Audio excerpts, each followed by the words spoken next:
celebration, I should say, of all the things that we have happening today. But back in 2021, I was asking Michael about, do you remember where and why and when the date of, we did a groundbreaking downstairs in the chapel for the assisted living, right? Okay. But it was a horrible day, raining, miserable, muddy day. We had people scattered everywhere. We had people shuttling from parking lots to get to the facility. And that was one of the first of several groundbreaking and ribbon cuttings that we've had out here. If you remember, we did one not too long ago at St. Mary's, or Mary's, yeah. Beautiful place, beautiful facility. It's just not going to stop. We're fortunate to be living in this time when we get to see all this, the fruits of all the work that the sisters have built here to keep this growing. We're going to hear from the folks at Minnwest Bank. We're going to let Andrea and Jesse talk about their vision, their plan, their fund that they've got planned out here. So I'm going to turn it over to Andrea and let her take the next few seconds here at the podium. Yeah. This individual podium right. Yeah. It's all yours. Yes. Pretend like we're ribbon. No. Yeah, hi everyone. My name is Andrea Spilby. I am fairly new to Watertown. Recently got married and moved up here. And first of all, I would say that you guys have a really great community. Being completely new to the area, you should have a very welcoming community, a lot to offer. And so you should be proud of that. And then along with that, I have been at Minnwest Bank now for about 5 years. The history of Minnwest is that we started in 1987 out of Redwood Falls, Minnesota during the farm crisis. And so our family owners, the McVeys, purchased it as a realization that you can't continue small town living if you don't have financial institutions that are supporting agriculture. You're going to lose small towns if you don't have that. And so the McVeys purchased 4 banks at the time, and now Minnwest has 35 locations across kind of southern Minnesota and then eastern South Dakota. We have about 400 employees, and we offer a full service of banking solutions. Everything from ag loans to business and commercial lines to mortgages and checking accounts, but also insurance and cash management solutions. So you name it, it falls under the Minnwest umbrella. So we have a location in Florence. We do not have a location in Watertown. However, the Watertown Area Chamber of Commerce, we certainly want to be involved in that. And with that, my role at Minnwest is all things business, accounts, and cash management. And so getting to be involved in the community and supporting businesses with their cash management needs means that you can do business 20 miles away. And you can do that in today's day and age, and you don't have to have a teller right down the road from you. And so I'm excited to get more involved in the Watertown community as well. My colleague in crime, I guess you would say, in the business world is Jessie Tesh. I'll let her say a few words here as well. Sure. So I'm Jessie Tesh. I am from the Watertown area. Actually, our dairy is just a little ways away from this building. We used to graze cattle on where all the development is going on, so we have a close to home feel for this area. I'm the ag business lender up in the Florence area. Obviously, with that and the surrounding area, I do travel quite a bit. So we do have a home station, and that's where Patty and Sean are located for that teller face, for that transitional piece if you choose to be electronic or the teller facing. Obviously, with being a part of this community, I was here for the rainy day shovels when we did the groundbreaking so many years ago. It doesn't seem like that long, Tim. Very excited to see the growth and the pathway of this facility and facilities that connect to it. And in that, we certainly moved forward as a bank to try and help that community involvement piece. We do a lot of volunteering. We are out and about in our communities, both in Florence specifically, obviously, and the Watertown area and the surrounding communities. But we're trying to support the agriculture because that is the base piece, and with that comes families and activities. And with that, you need kid activities, and you need those STEM activities, which made us a good fit for Michael's program that he'll speak about here shortly. So, yeah. So first of all, Sean Moe. Sean, your role, how long have you been at Minnwest? I've been at Minnwest for 14 years. And yes, and I'm from the Florence branch, Universal Banker. So. Perfect. And Patty Germstead. I've been with Minnwest for 7 going on 8 years, and I'm a business banking assistant. I get the loan docs ready for the ag loans, and I work out of Florence, and then every Tuesday I work out of Summit, at our branch out of Summit. Keeps me in line, make sure. Make sure that T's are crossed and the I's are dotted, kind of thing.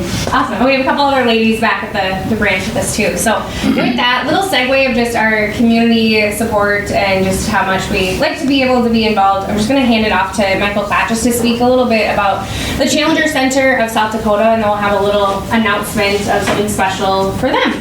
So please take your time. Thank you very much, everyone. Thank you for coming today. Appreciate it that you would take time out of your schedule to be with us here. We're very excited for Minnwest and your growth here in this community.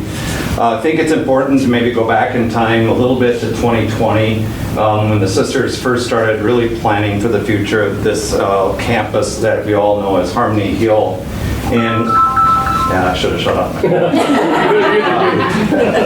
Science, technology, engineering, math, right at its core. I'll do that. All the above. And dexterity. There we go. So when the sisters met with me in July of 2020, we talked about a number of priorities for their campus and their vision. And what they wanted to do was align those priorities to where they spent their lives in ministry. So education was a big part of that. Healthcare was a part of that. Affordable housing was a part of that.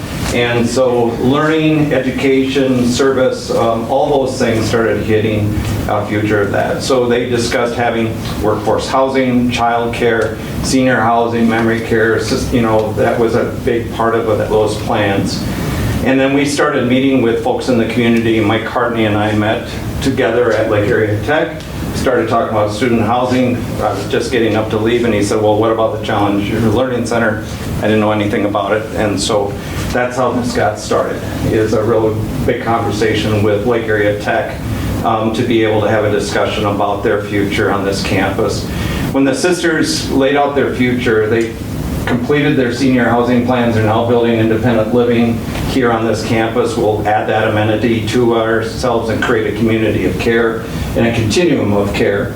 Right there is the workforce housing that the Costello Mary's Heights is. Our little village is over here and is in the former kind of assisted living, and also kind of where the sisters started out here in the 1960s.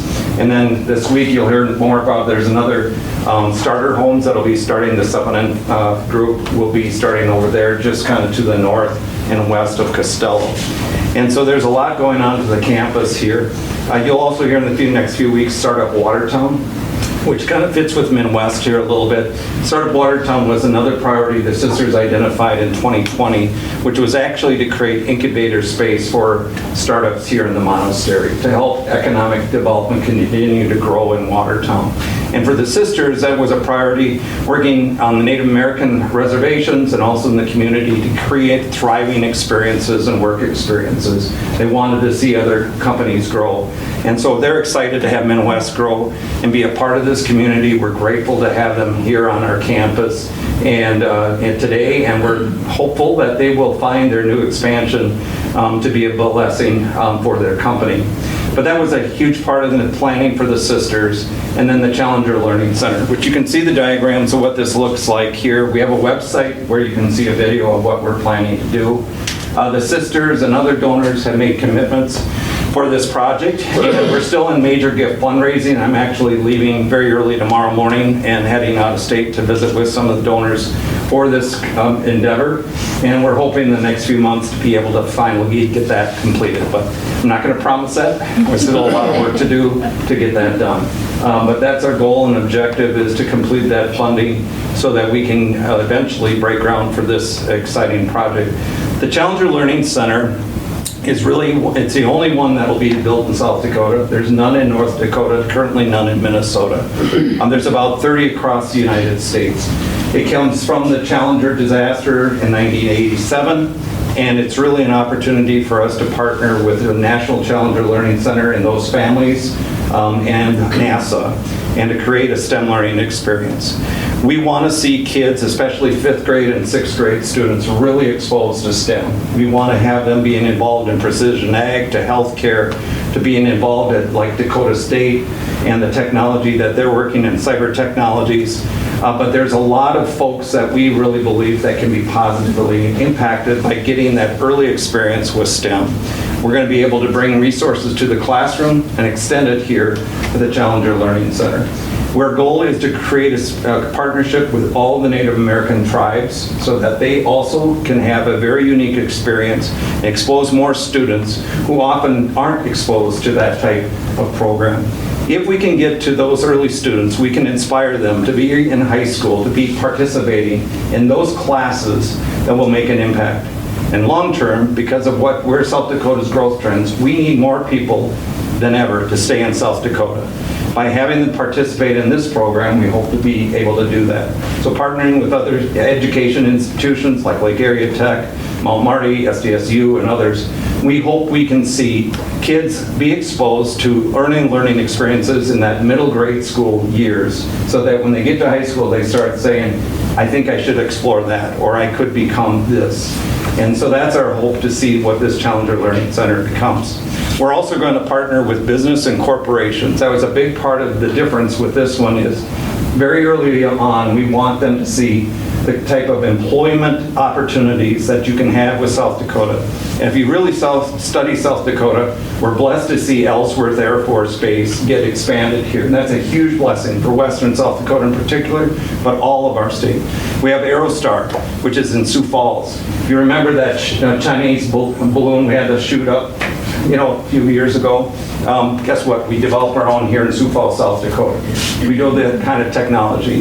There's a lot of defense technology developed in South Dakota, and South Dakota has a long history of having very wonderful people involved at NASA, involved in the United States military, all of which are inspired by the Challenger Center of South Dakota. This is an exciting opportunity to really see a project like this come to fruition.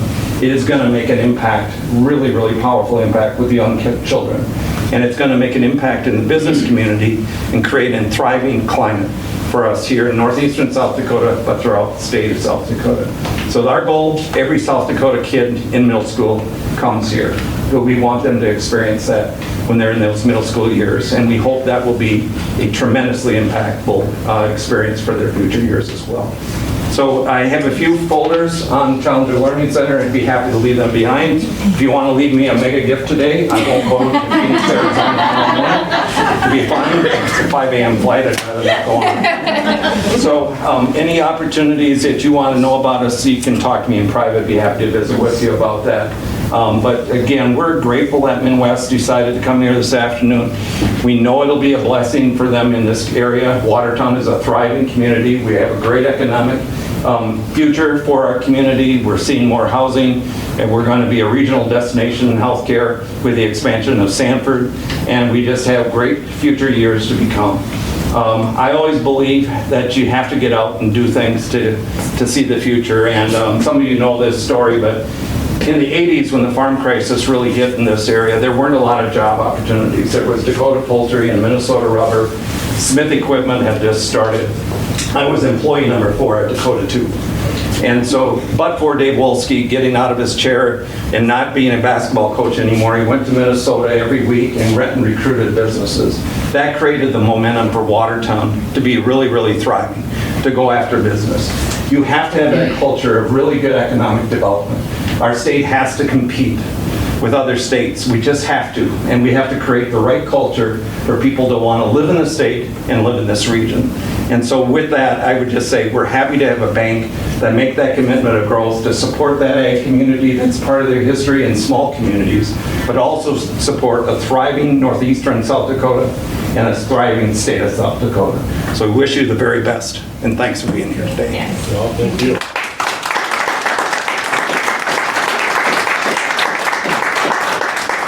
Thank you. That was a great segue. You are a wealth of knowledge. I think I could attest with all of us. We could just probably listen to you just keep talking, actually, on the history of things. But with that, I think you are exactly spot on. with what this will bring to our region. For these youth, like, I wish I could go and experience it from the perspective of a little 5th and 6th grader. And so I think so many of us think of our little nieces or nephews or grandchildren that get to come and experience this one day. Thank you for the time that you're putting into this.